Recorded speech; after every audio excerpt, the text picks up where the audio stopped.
And I want you to understand that the Lord made a very significant remark when He said that my joy might remain in you, that your joy might remain full. And you say, why? Because a full cup is less likely to be polluted with other things. I'm not an advocate of trying to get rid of everything you're doing wrong. I'm an advocate of filling up on the right. I'm an advocate of keep putting in the right stuff, keep putting in the right stuff, keep putting in the right stuff. I mean, shove so much of the right stuff in there that the wrong stuff doesn't feel comfortable anymore.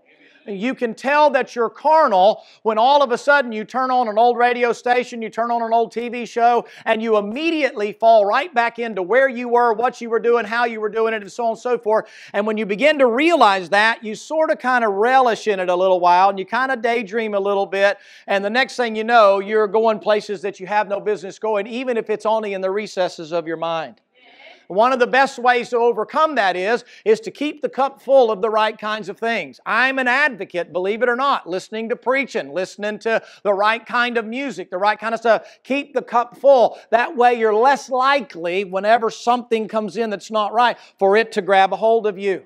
I was told by a shepherd in Romania when we were there, and they kept bringing sheep out every day in the morning early, and we stopped him and through the interpreter talked to him, and I asked him a couple of questions about being a shepherd.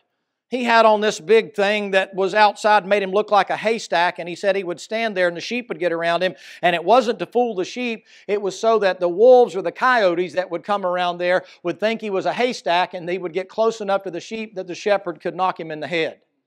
Two things he told me about sheep. He said, number one, only a sick sheep will follow another shepherd.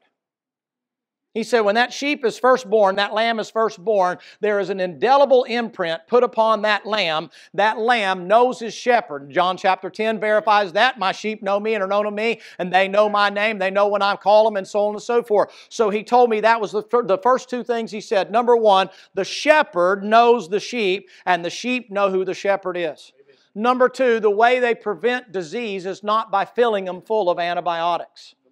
It's by feeding them good, nutritious diets. And he said by them being nutritionally fed and kept up to par, he said they are less likely to get sick, they are less likely to get infested with bugs or some kind of disease, and it makes a difference in the wool that they put out.